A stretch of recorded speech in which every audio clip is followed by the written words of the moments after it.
Hello, everyone. I'm Ivo Daalder, President of the Chicago Council on Global Affairs, and it's a great pleasure to welcome you to this really interesting conversation on Henry Kissinger's strategy towards the Middle East.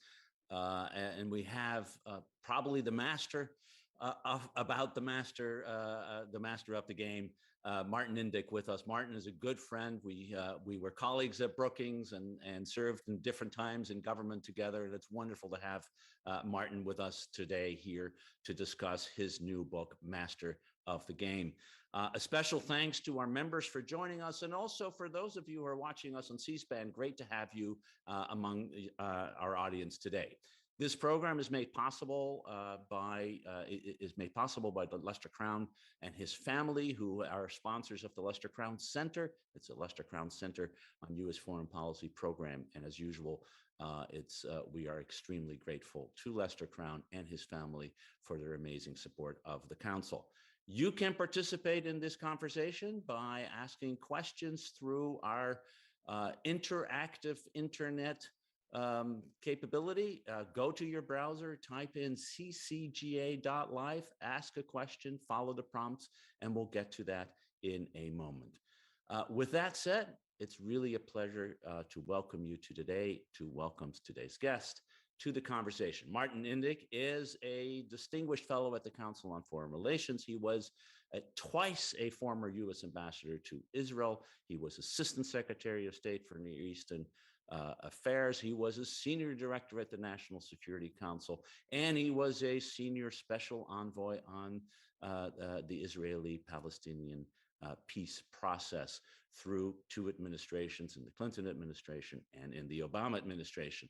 Before he came to the Council on Foreign Relations, he was at the Brookings Institution, where he was executive vice president at Brookings, and also the founding president and head of the Center for Middle East Studies.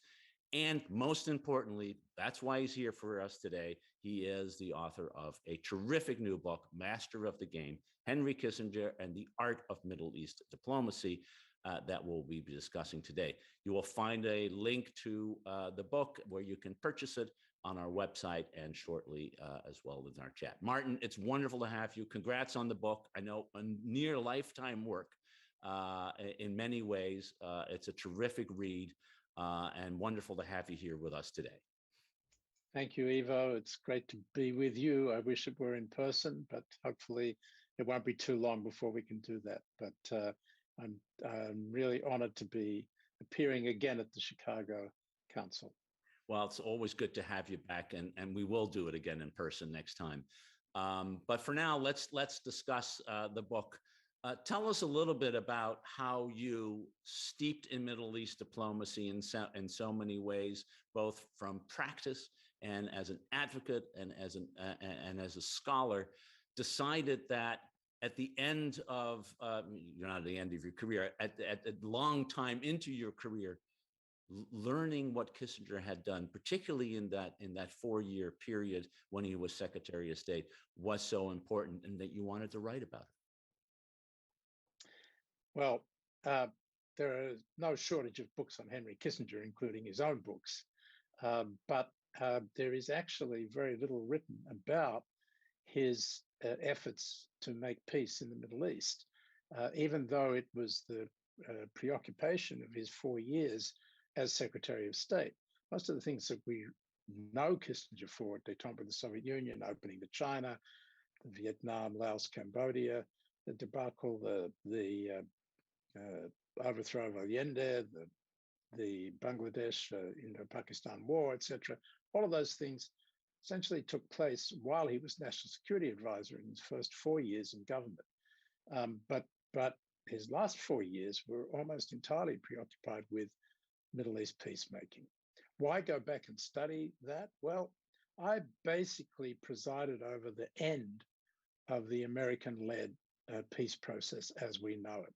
I take no pride in that, but it's just a reality that there hasn't been a negotiation since 2014, when I presided over the Israeli-Palestinian final status negotiations that ended then.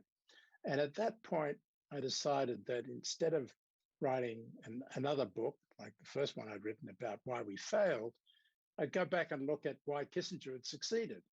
And he had succeeded quite dramatically in negotiating 4 agreements, the ceasefire in the Yom Kippur War of 1973, and then 2 agreements between Israel and Egypt, 1 between Israel and Syria, all of which have been lasting and successful and laid the foundations for the American-led peace process. And so I thought, maybe there's something that we could learn, because 4 presidents from Clinton on have tried and failed to resolve the Israeli-Palestinian conflict. And even though Kissinger was focused on the state-to-state Arab-Israeli conflict, I figured there was something to learn from that. Plus, there is a huge amount of documentation of that period. The archives are open. 95% of the documents have been declassified. Kissinger, as a man of history and a student of history, documented everything, every conversation, every meeting, every phone call. And it's all basically available. Plus, the Israeli archives are open. Plus, Henry Kissinger himself, unlike all of his counterparts of that day, in that time, is still alive.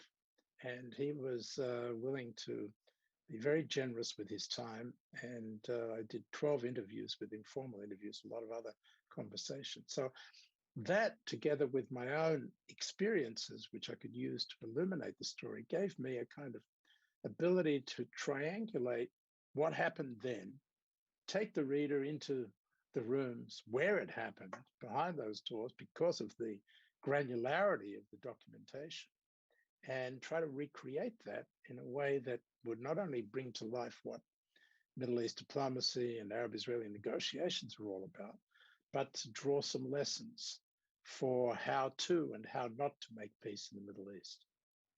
I should let the readers know and those who are watching that I think the fact that you had 20 years of experience doing similar things to Henry Kissinger really enlivens the story in a way that a traditional historian might not be able to be there. You, in fact, were in the same rooms. You were talking in some cases with the same people who you knew and worked with in your own service in the U.S. government, and it's that interweaving of your own story with the story of those 4 years, which makes this not just a regular history book, but really a film almost of those days, which is terrific. So just to underscore the uniqueness of a book like this with somebody like you writing it. Interesting about why and how and sort of 40 years of failure coming in some ways after 4 years of success. What was it about Henry Kissinger, or was it about Henry Kissinger? Was it the times? Was it the other people who were around it? What was it that allowed him to succeed in a way that in many ways, I mean, of course, Carter succeeded in the continuation with the Camp David agreements, but since then, and certainly since the Clinton administration you served in, we haven't succeeded in this thing. What was particular? Was it Kissinger? Was it the circumstances? Was it the goals he tried to achieve?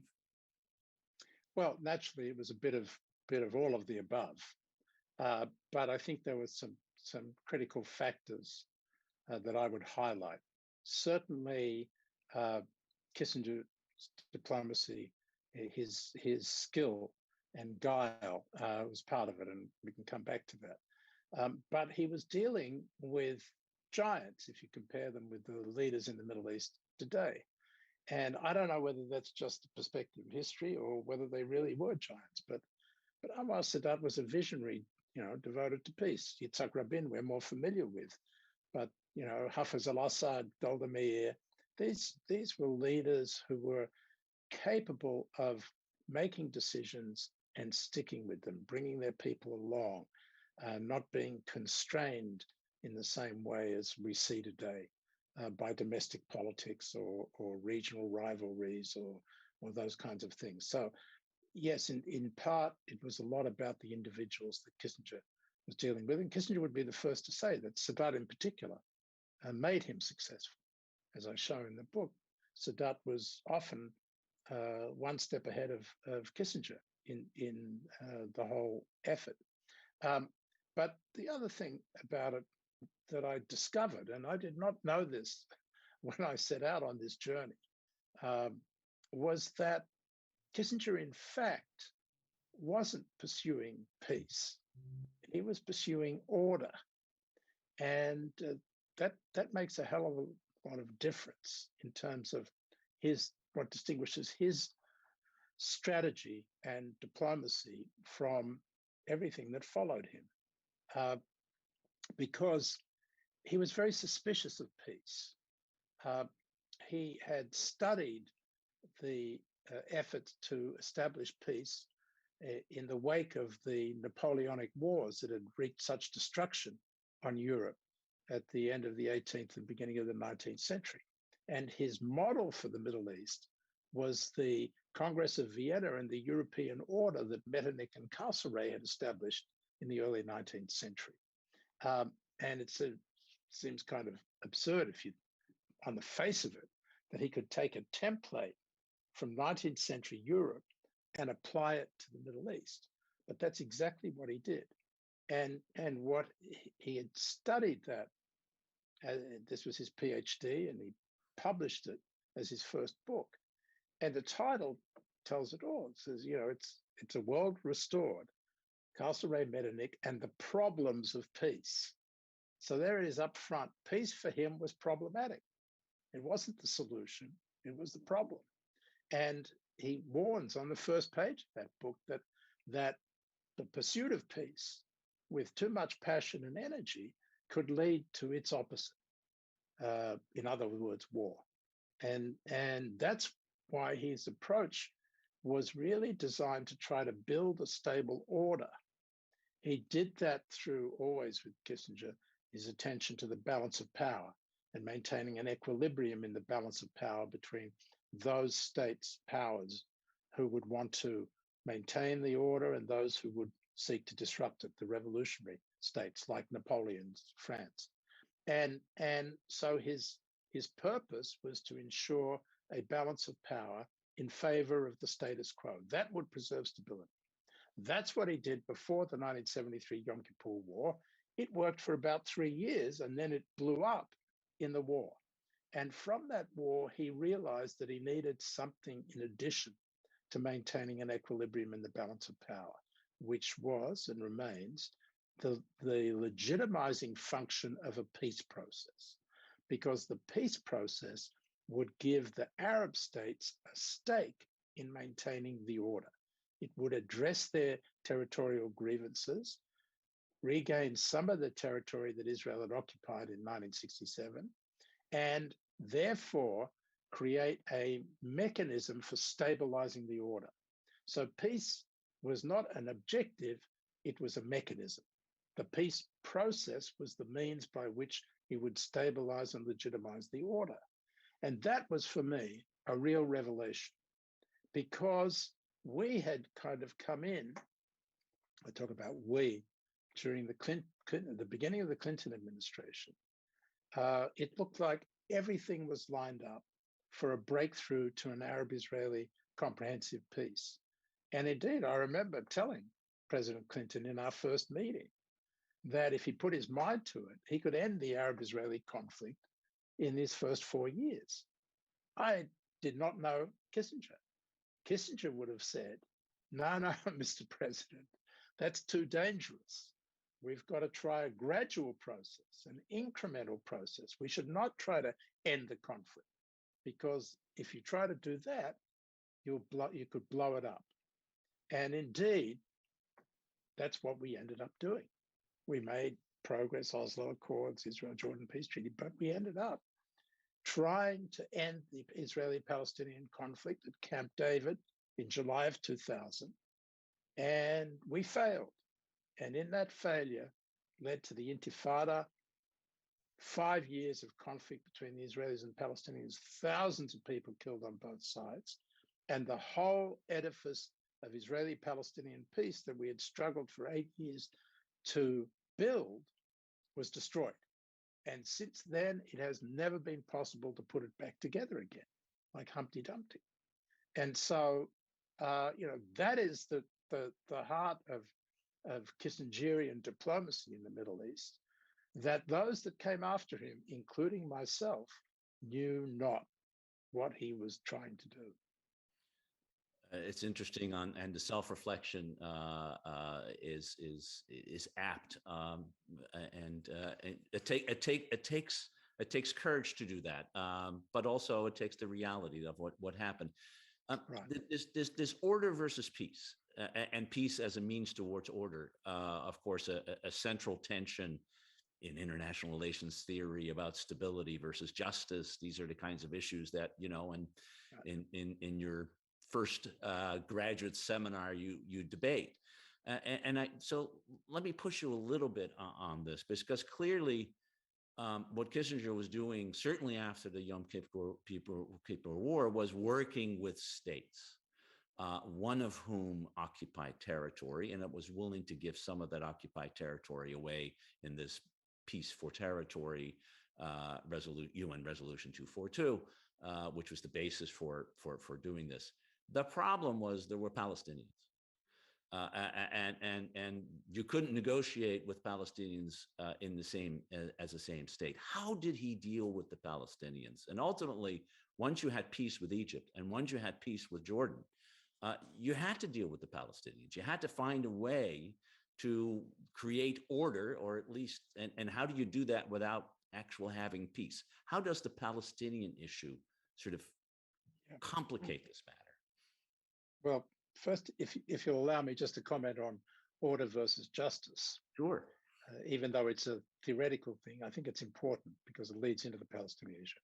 Kissinger understood, as a result of the 1973 Yom Kippur War, that there needed to be what he referred to as a modicum of justice, that order alone, without some sense of justice by the powers in the region that could disrupt the order, meant that the order would not be stable.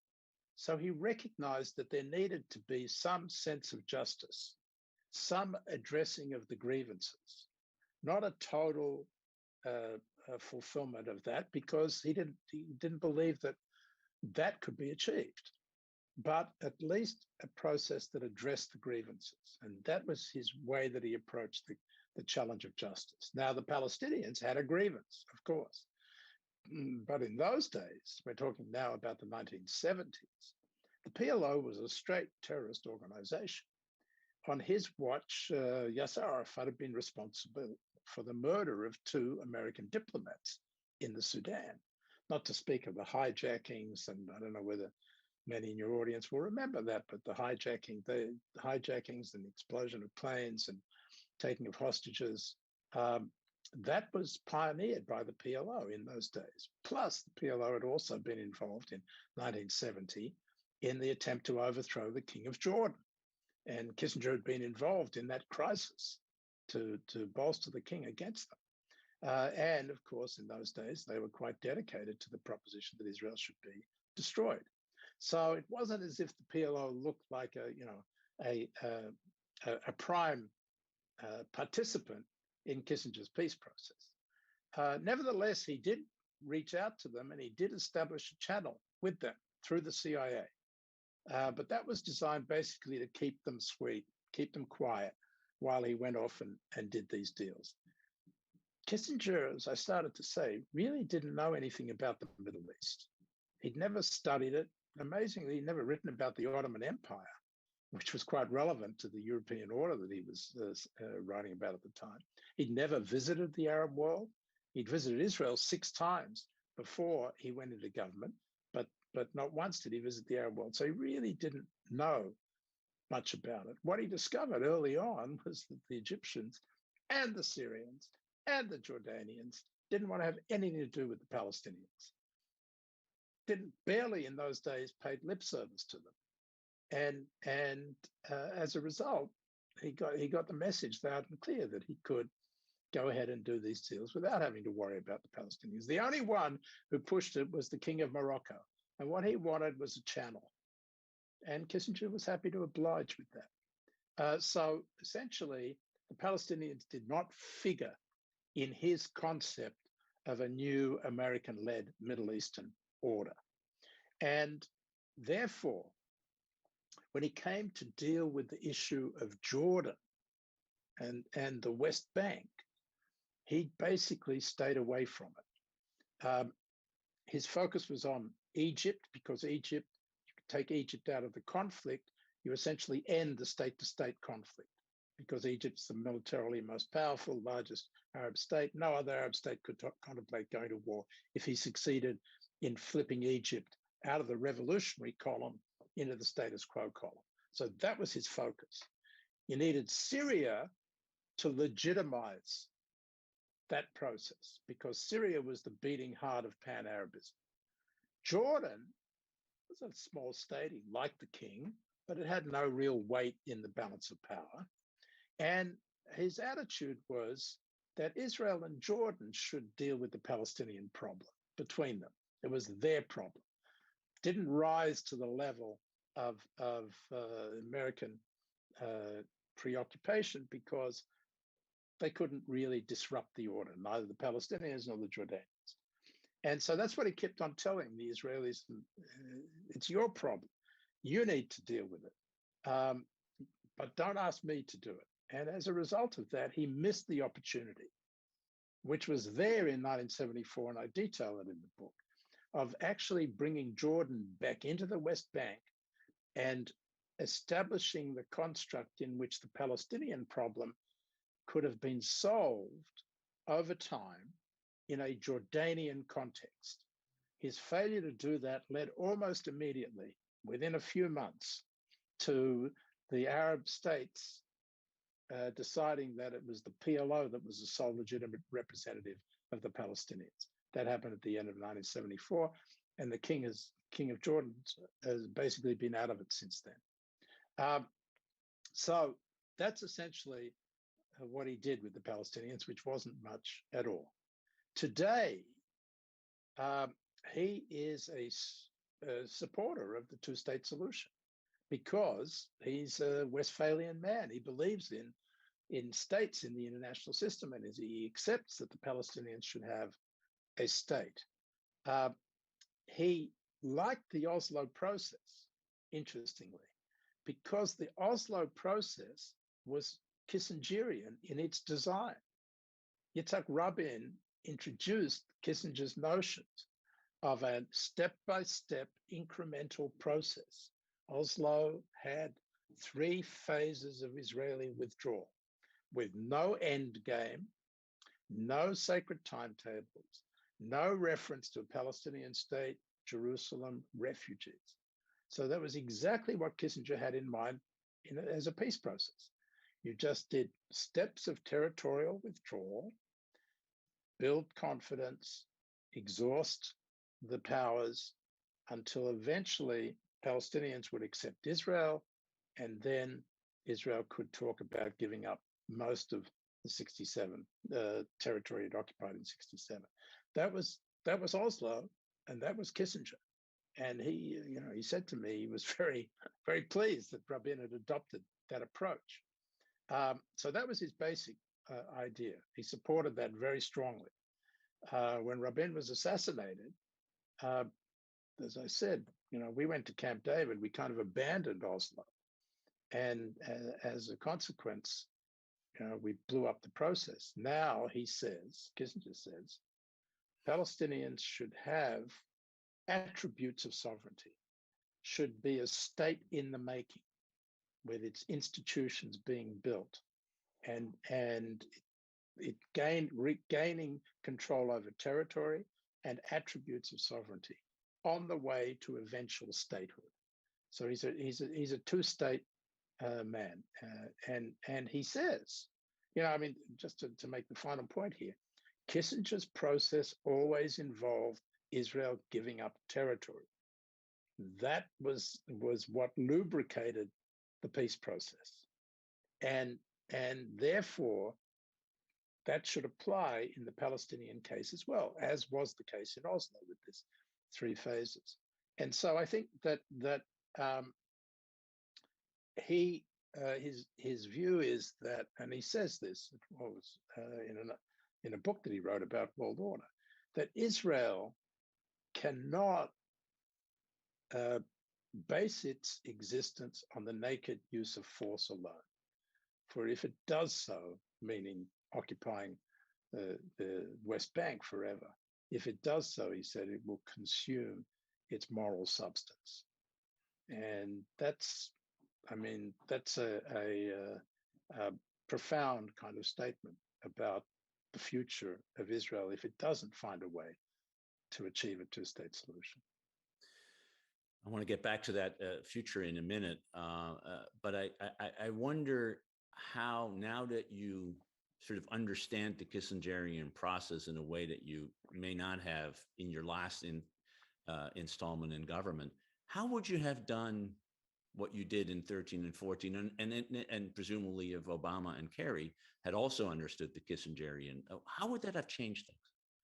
How would you do this process differently than you did in trying to get to a final settlement in those years of 2013, 2014, when you were involved? So I was not involved in the initial stage of setting up the negotiations that I was then given responsibility to oversee. And John Kerry did that single-handedly. I know that he surprised Obama with his success, but he went at it hammer and tong to get Netanyahu and Abu Mazen, the Palestinian leader, to agree to a 9-month negotiation of final status issues. So from the get-go, he was focused on final status, resolution of final status issues. As was Clinton from Camp David on through the Clinton parameters, as was Bush when he eventually came around to taking it up in his last year with Ehud Olmert as prime minister. They went for a final deal.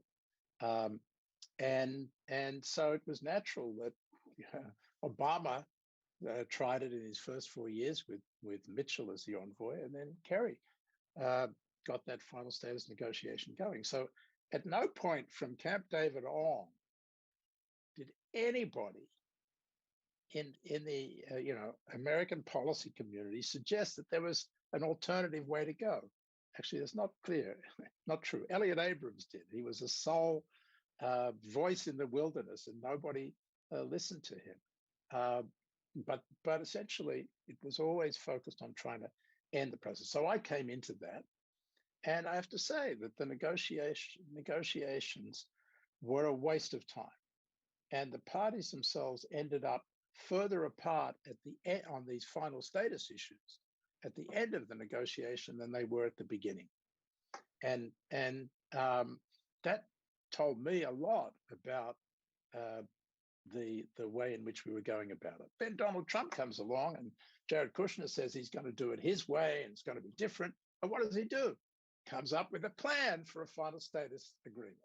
So nobody took seriously the incremental Kissingerian process.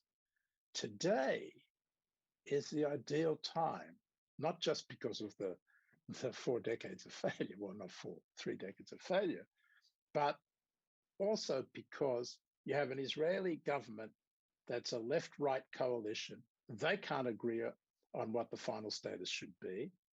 One side wants to annex the territory, the other side wants a state, Palestinian state. On the Palestinian side, Hamas and the Palestinian Authority are divided on what they want. One controls Gaza, the other part of the West Bank, but they can't agree. Hamas wants to destroy Israel. Palestinian Authority wants to make peace with Israel. So you don't have an ability to move forward. We know what the final deal, two-state solution looks like, but we can't get there from here. So we have to have an incremental process. And indeed, that's what the Israeli government is beginning to do. But their steps are economic steps. They're not territorial steps. And without a territorial component, the process will be very limited in its effect. And I don't believe it will head off an explosion, which I fear is coming, that nobody really believes in anymore that it could. But the situation there is very tenuous. And it's sort of like Kissinger before the 73 war. The Israelis, everybody thinks the situation is stable until it's not. So in a minute, we're going to go and get questions from our audience. And remember, if you want to ask a question, go to your browser, type in ccga.live and follow the prompts there. Vote on a question that you would like me to ask, or otherwise ask your own. And I want to sort of, as my last sort of question, come to this final issue. The Middle East, as you describe it, is sort of in this, both in the Arab, in the Palestinian-Israeli sense, but also in the wider sense, given what's happening in the Gulf, given what's happened with Iran. There's a sense of instability and withdrawal of the United States. Other countries, China, Russia, are coming back in. You called in a piece in Foreign Affairs and the recent issue of Foreign Affairs for sort of a Kissingerian approach towards the Middle East. You're sitting in the Oval Office. You have the opportunity in a few minutes to tell President Biden what that would be. How should we go about engaging in the Middle East broadly, as well as, of course, in the Israel-Palestinian issue, where I think you've mentioned the gradual step-by-step sense. But there is the instability that's larger now, or potentially larger. How should we do that? So first of all, Kissinger starts with the balance of power. And the balance of power is actually, on a global scale, is in danger of tipping because of the rise of China. So the administration has to take care of that problem, which means less attention and less resources in the Middle East, and more focus on Asia. And Kissinger would agree with that completely.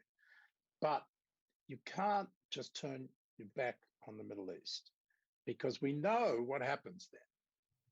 And therefore, the United States has to devise a way of operating in the Middle East that maintains a stable equilibrium in the balance of power, even as it's focused elsewhere.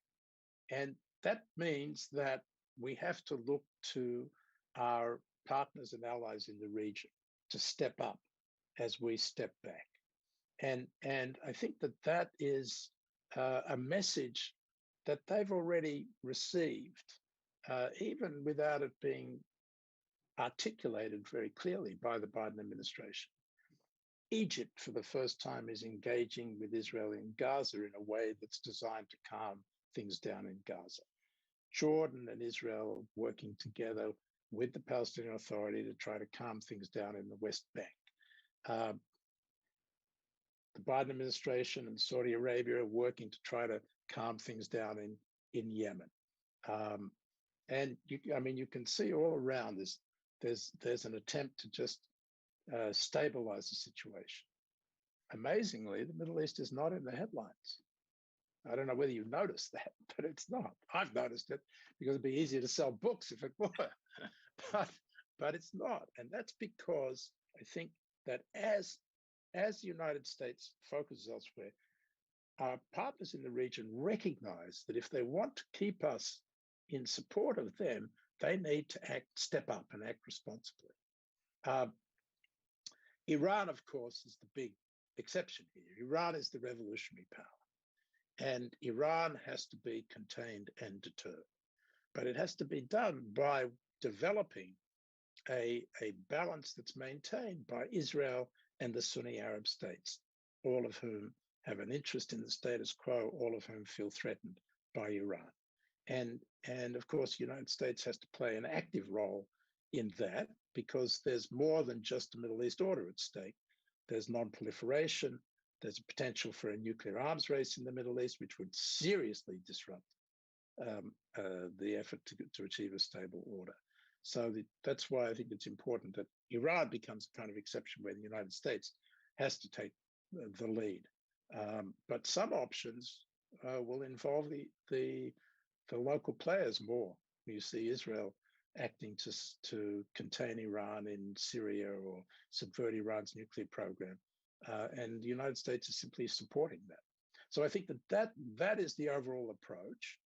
In the Israeli-Palestinian context, where I really do feel, as I said, that there's a potential for a blow-up, we need to get behind more bigger steps by the Israelis, steps that, as I say, have territorial component. As difficult as that may be, there are ways of doing it we can get into if you like. But essentially, we need to be a little more active in trying to ensure that the Palestinians have a stake in maintaining the order as well, because it is going to address their grievances over time. So let me go to some of the questions that are coming over a transom here, and I wanted to let me start with a big question about Kissinger, and the question is: can you ever imagine there being another Kissinger, and defined not just in terms of the strategic sense, which he brought to the job, rather than the tactical one that we've seen prevail in many ways, but also as somebody who was so dominant in the foreign policy when it was being executed, and in some ways has been dominant even today. You, in fact, 40 years later, wrote a book about him. Is this singular, or do you think we might see this again? Well, of course I'll answer, but I hope you'll answer too, because you you have some experience with this. I think that Kissinger and Brzezinski, I put them both in the same class, are unique because they came out of a strategic environment in Europe, where the balance of power was really important. And so that affected their mindset. They came through the Second World War, they lived through the Cold War. It was all very strategic. Since then, as the Soviet Union collapsed and the Cold War ended, the United States has been dominant, and therefore the need for that kind of strategic thinking, I think, kind of dissipated, slipped away, and instead we engaged in the very thing that Kissinger warned against, which was overreaching. We were so powerful, so dominant, that we got carried away with ourselves. And we thought that we could reshape the world in our democratic image. And so there were very few limits that we applied. Kissinger was all about limits and constraints, and he was conservative in his approach. And so in essence, we kind of lost the Kissingerian plot. And I think that people growing up in America, particularly in that environment, did not have to think strategically. I come from Australia, which lives in a strategic environment. And so strategic thinking came naturally to Australians or Singaporeans or so on. The environment, I think, has a lot to do with it. So that's part of the reason why we don't have a Kissinger. Now, yes, he dominated, but we forget that it took him a while to dominate. The first 4 years, he was engaged in a knockdown battle with William Rogers, the Secretary of State, much like Brzezinski was with Vance. And he was by no means dominant.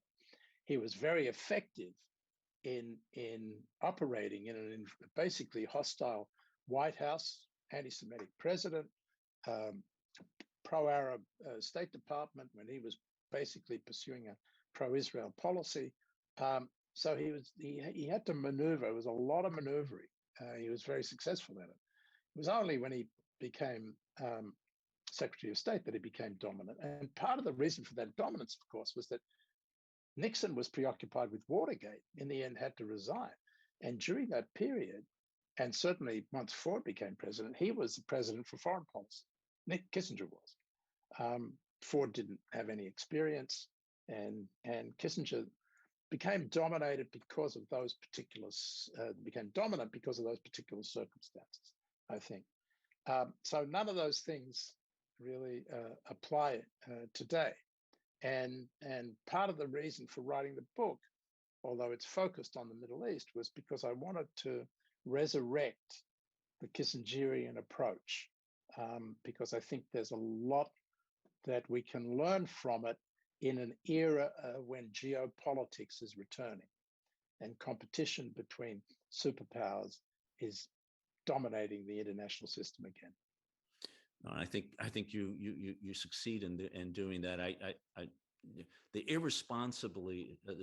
irresponsibility we had for 30 years of not having to think strategically, because we were so dominant. So whatever we did had an impact, a strategic impact, and now we have to think about it again. I think that's right.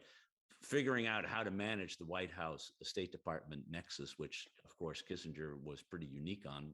And one way he did it, of course, was for the first 2 years, he was both National Security Advisor and Secretary of State, which is how conflict only happened in his head as opposed to in between the institutions. But nevertheless, it's a key part of it. Let me go and ask another question. And perhaps you've sort of already hinted at just in your last answer. What role did the Cold War backdrop and superpower rivalry play in Kissinger's negotiating success? And the person asking the question adds Carter's as well. And we haven't really talked about Camp David and how Camp David sort of was the logical outcome of what Kissinger tried to do. And it wasn't clear that Kissinger would have done it in the same way for reasons that you also mentioned. Right. So definitely the Cold War was the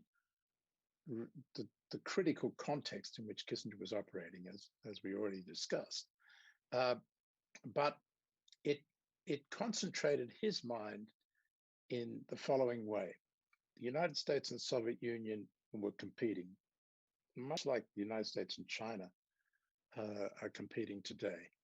And he decided that he was going to take the Middle East for America and push the Soviet Union out of there. It was a pretty ambitious goal. But he declared it very early on in a press conference he gave in 1969. He called for the expulsion of the Soviet Union from Arab countries. And I asked him where that came from. He said that was from detailed discussions with Nixon. That was their objective. And as long as Arab states were dependent on the Soviet Union, he could never achieve his objective. So he had to show them that on the one hand, Soviet arms would never be allowed by the United States to achieve a victory for them. But if they turned to the United States, American diplomacy could give them what the Soviet Union could never give them through arms supplies. And the fact that the United States had the relationship with Israel and the Soviet Union did not in those days have any relationship with Israel gave him an advantage. He understood that he had the advantage. And whereas the State Department was constantly trying to work with the Soviet Union to advance the peace process, his whole approach was the opposite. No, you exclude the Soviet Union and show that only the United States can deliver. And Sadat picked up on that. Sadat understood it. And Sadat was willing to work with the United States rather than with the Soviet Union and basically give up on the Soviet Union. Kissinger was very surprised by this. He expected that Sadat would play the Soviet Union off against the United States, a well-developed tactic of the non-aligned states during the Cold War. But Sadat refused to do that. He earned Kissinger's great respect as a result of that. But because he was committed to the United States, Kissinger's job of sidelining the Soviet Union was much easier to do. But I detail there the way in which Kissinger, step by step, tested his proposition and found that the Soviet Union was incredibly inept at playing the game. He constantly outmaneuvered them until, as a result of his peace process, he sidelined them completely. Then Jimmy Carter comes along. And what's the first thing he does? Is bring the Soviet Union back into the game. And Sadat was like horrified. Here he had been struggling so hard to get them out, and now Carter's bringing them back in. So what does he do? He goes off to Jerusalem. That was the origins of his trip to Jerusalem. was a desire to reorient American policy away from cooperating with the Soviet Union to again giving Carter all the cards to make a separate peace between Israel and Egypt. And that's how Carter was able to get Camp David. You know, the Carter administration, Brzezinski and Carter, were quite upset when they heard that Sadat was going to Jerusalem. That wasn't what they had in mind at all. And they were very slow to come out and embrace it. Eventually they did and ran with it. Carter deserves credit for the way in which he negotiated the Israel-Egypt peace treaty, which was a huge lift, even though he was standing on Kissinger's shoulders. But the essence of it was the exclusion of the Soviet Union, which during the Cold War played immensely to America's advantage overall. Well, and as we think about Russia trying to come back into the Middle East, in fact, being back in, and the Chinese doing the same thing, reading Master of the Game by Martin Indyk is one way in which future policymakers can hopefully avoid the mistakes of the past and learn for the future. Martin, a terrific conversation. Thank you so much for writing the book and spending time with us to talk about it. For those of you who want to delve deeper, and I urge you to do so, you can find a link to the book on our website. Buy it, read it. It's a fantastic, wonderful read. Martin, thanks so much for being with us, and all of you watching. Thank you for joining us. Thank you, Ivo. Real pleasure to be with you always.